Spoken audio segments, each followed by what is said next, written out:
Okay, welcome back. So this time we're going through collections because this is the series where I'm attempting to ostensibly teach my developer friend, hello developer friend, Hello. how to use Elixir and how Elixir works using the Elixir School materials and curriculum. But we're doing it in Livebook, so it's a slightly modified curriculum. Or I think the curriculum is the same. The code samples have been edited to actually work in Livebook. So, all right. Do you enjoy collections? I enjoy collections. I collect things all the time. Are you in the Livebook? I'm in the live book. Perfect. I have Oh, you now evaluated. evaluated the first thing. So that's a list. I'm feeling collected. Yeah. So we have a list. Someone's having fun with pie and apple pie. Good stuff. Yeah. And so the list syntax is, I would say, fairly typical. Yeah. The only thing I think worth pointing out in this one is that lists don't have to be a uniform type. That's good. Very useful. Yeah. And I see that they have dodged the colon versus double colon debate here. That's also good. Colon versus double colon. Yeah. In some ML languages, you prepend to a list with a colon, and in some other, you prepend to a list with a double colon. Here they use the pipe character. Yeah. Yeah. And that's it's an engine debate, so to speak. Yeah. And as this states, Elixir implements list collections as linked lists. This means that accessing the list length is an operation that will run in linear time. For this reason, it's typically faster to prepend than to append. Yeah, gotta be careful. Yeah. Getting the first item is fast. Working at the end of the list is slow. Yeah. Then we will avoid working at the end of the list. Simply. Yeah, sometimes. It's also like slow is a very relative term. Considering like appending to a short list is still very fast. It's just not very optimized. Yeah, brute force is very fast for small values of n. Yeah, pretty much. All right, so prepending to a list that uses the pipe operator, you use that all the time. That will later match. We'll see that it matches up with a pattern match as well. Cool. So appending to the list here, this example does not act. That's not an append operator. That's a concatenation operator, and we get into that here further down. Yeah. So running this example, we merged two lists, added them together. Very nice. So because it's slow to prepend, I think that's the reason why there isn't an append. It's slow to append, so it makes sense to not include an append operator, sort of to discourage that. Yeah. So this is appending a list. Cool. And here arity shows up for the first time, I think. Yeah, so with a plus get / into 2. A small explanation. I think this will seem familiar to you. The idea of arity. Is that in basically all functional programming languages that it's a very important thing? Nah. That's a thing that's super important for Erlang for some reason. They made that decision. Okay. Maybe it comes from Prolog. And you might want to debate if Prolog is a functional programming language. But I think the importance of it is probably related to like in Erlang, you don't know if a function actually exists. You can't be certain sometimes. Like, so you call it and hope for the best. At any point, someone could be defining a new function. Yeah, that's true. Because you can support hot code updates and stuff. So a lot of the time when you want to reference a function, you might not want to actually pass the function by reference or pass it as an anonymous function or whatever. Yeah. But rather you want to provide an MFA, a module function, and arguments. And the arguments then is a list, and checking the length of the list will give you the arity of the function it will call. Cool. So I guess that's the most specific name that can be provided. Yeah. You can still have problems. So at least in Elixir, I don't know about if Erlang provides this, but in Elixir you can. Well, I know Erlang has to have multiple function headers and matching. I would be surprised otherwise. But it's in Elixir you also have all the guards and stuff, so you can go, okay, if this is a binary, then this function head matches. If it isn't, it won't match. So you can have cases where the arity exists, but for the arguments you're passing, it will give a match error. I think that's true for Erlang too. Yeah. Well, but if I remember correctly. Yeah. Arity is very central to the identity of a function in these languages. I just want to add that in Haskell and probably other ML languages, all functions have arity of 1, just to make things more fun. Oh, because they do currying and stuff? Yep. That doesn't make me happy.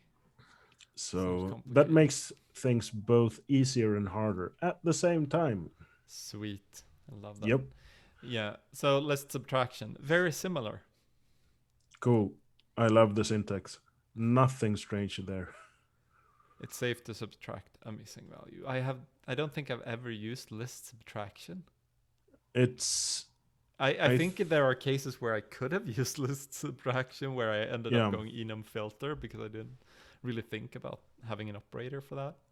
Exactly. Now you have to look through all your written Elixir code and do this change. Yeah. Yeah. I'll just find and replace enum filter with. That sounds like a really good idea. Yeah. Okay. So list subtraction uses strict comparison. Very good. I can't pronounce that word. Head and tail. Fun. Yeah. So we have functions for this. Yep. HD and TL. Yep. Don't use those a lot. Because pattern matching. So getting the head, that means, let's evaluate this. So that means getting the first item. And tail means getting the rest of the items, not the last item. Because also this ties into the whole linked list thing. This is the easy thing to do. A list contains of 2 parts. The first part and the rest of the list. Yeah. Or the first item and the rest of the list, to be more precise. And in the addition to the aforementioned function, you can use pattern matching and the cons operator to split a list into head and tail. And this is what you typically use. Cool. Okay, I'm gonna do an experiment here. This is let's see. So this is what you get if you put your fingers on the wrong place on the keyboard. Boom. Yeah. Because you need to, if you want to do that, you need to match an additional list in there. Currently, it's still like this. I mean, this still resolves into a list. We just have some additional things bound, so we would need to check second here to actually see what it does. Exactly. No, it doesn't live there, but here. What? It lives there too? Okay, fair enough. Yeah. The whole notebook is connected. Nice. Yeah. So, but this is the prototypical case. But you can nest as many. You can nest as many pattern matches as you like. Very good. Tuples or tuples. Yes, we love them. Seems to be clear on what the pronunciation should be. Not even people have product named for it. Yep. And tuples are, let's see. Elixir uses them to communicate stuff, right? Yeah, it's very often used for OKs and errors. Yeah, So what would be a result in a lot of more functionally or more typed functional languages, I guess. yeah. So path to Okay, can I existing read file. your password file here? Let's see. You would be able to, I think, yeah. So, do you have anything exciting in it? Should I read another I file? mean, it should be shadowed. Okay, let's go. If you have anything excited, you will have some fun with. It just says, okay, let's see if I can scroll. Ha, you have root. Yeah, You have lots of fun things here. Okay, yeah. very good. Perfect. We could also do You've been hacked. root slash livebook slash. Yeah, I run this as root. I'm root like that. Yeah, very good. So I could Set hack it you up even fairly more. quickly. So yeah, and then we can load the basics.livemd, for example. Yay! But that gives us an OK and result tuple. Yep. An OK and value tuple. Or in this case, for an unknown file, it gives error. And the error reason and how what a function returns for errors varies. Yep. So you can usually match on error and something, and if you care about what something is, you need to know what the function is going to give you. Otherwise, you can just go, unknown error. Cool. Or unexpected error. But yeah, so this means these tuples. So it's the atom OK and the atom error. Yeah. That's the typical convention. Nice. And then one value. You can have a tuple with more values, much like the first example. There's a 3 value, so that's a thruple, I guess. It's still a tuple. Okay. It just have another arity. I'm sorry. That's sad. Yeah. Quintuples, hexuples, no? Well, if you really want to. Septuples. Septuple. Sounds like a thrash metal band from Brazil. Actually, tuples feed quite nicely into the next one. It's almost like someone thought this course thing through. So given that we have lists and given that we have tuples, so keyword lists and maps are the associative collections of Elixir. In Elixir, a keyword list is a special list of 2-element tuples whose first element is an atom. They share performance with lists. Keys are atoms. Keys are ordered. Keys do not have to be unique. So these are just lists, essentially. Yeah. But something that's not entirely covered here is that there's a shorthand. So if I create this function, yep, we can just do io.spect_opt, and I want to call that function, and it's intended to take key value stores, then I can do like, oh yeah, I want this to be unique, and I want it to sort by title.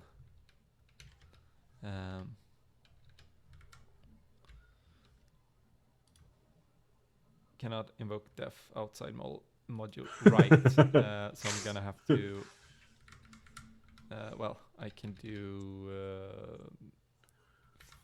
foo equals fn opt. Okay, so we're making an anonymous function and naming it something instead. Good stuff. Compiler undefined function foo. Oh right. And if it's an anonymous function called by a variable name, you need to add a dot. And then I screwed up accidentally hit a bracket there. So there we go. So you don't have to add the list stuff around it. If it's the last argument. Yeah. So this is sort of reminiscent of keyword args in Python to me. Yep. But I would also say it's simpler than args and keyword args and splat and double splat. It is. It's a simpler design, but it's very nice for being able to pass a number of so a number of options that are not necessarily the default. Cool. That they are ordered is interesting. Does that usually matter when you use them for arguments? No, and usually you don't actually deal with the fact that they do not have to be unique. Yeah, it's useful for some things. Let's see. So form fields in HTML can be duplicate, I think. Yeah, they can. And because why not? I don't remember if headers can be duplicate. I think for some types of headers. I'm not sure. Maybe. Yeah, but there are cases where you actually need duplicate keys in a key value store. And then that's good. Nice. But typically you would use maps. Okay. So unlike keyword lists, they allow keys of any type and are unordered. You can define a map with the percentage curly's syntax. And maps have entirely different performance characteristics. I don't remember that it's some hashy thing behind the scenes. So there should be good and performant. Yeah. The ordo expense was an ordo cost for them is boring. So you define a map and you can access it by. So this is what you'd expect for, in many cases, for accessing a dictionary, I guess, in Python, and accessing a list index in many other things. Exactly.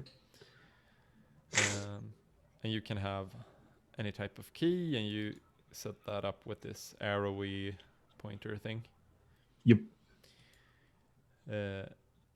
As of Elixir 1.2, variables are allowed as map keys. Yes. And if you add a duplicate, it will. It even warns us key foo will be overridden in map. That's very nice. And if you look at the return value of that one, it has foo colon, not colon foo pointy arrow. Exactly. And as we can see from the above output, there is a special syntax for maps containing only atom keys. So maps with only atom keys is used a lot. It's also the basis for structs. I don't know if we get into those here, but so these lists are equivalent. This is the atom syntax, and this is the general syntax with specifically spelling out the atom and then pointy arrow. And then if you have atom keys, you can actually use dot syntax for accessing them. Nice. Which is neat, because this is the typical way of using maps, unless it's data from the outside world. You would very often have atom keys. I get serious JavaScript vibes here. In a good or bad way? In a good way. Or in JavaScript, it's all confusing, but objects in JavaScript are just maps. Yeah. And since we don't have objects, there's a lot of maps going around. Exactly. So I think Erlang, by default, had records for a long time, and those are a little bit particular. And after Elixir came, they actually ended up bringing over the map implementation. Nice. I believe that's the order of operations. Erlang people are free to correct me. They also have a syntax for updating, which is neat. So updating in the case of creating a new map as the states.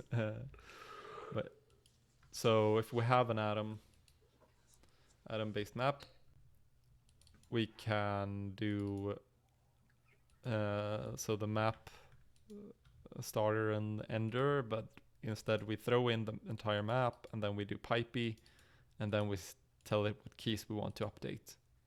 Cool. This is very similar to what Elm has for doing this as well. Nice.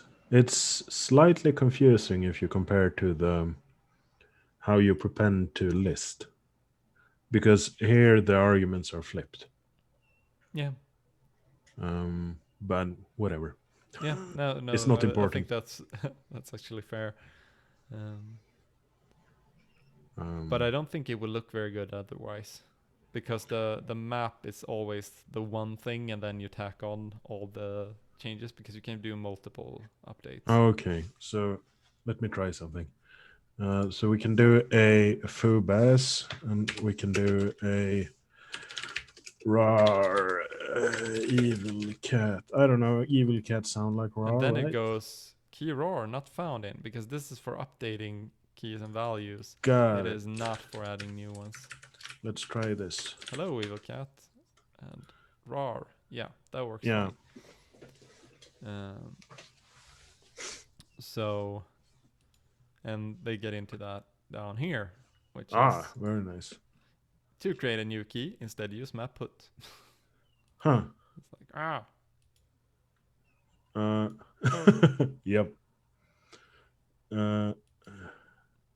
Well, I guess that's not technically a new key, so.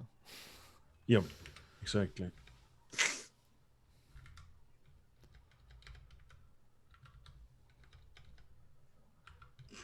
That's very good. No, I guess that's it for collections, honestly. There's nothing Nice. more to it. Well, then that's all for today. Yeah. Talk soon. Talk soon. Thanks for watching.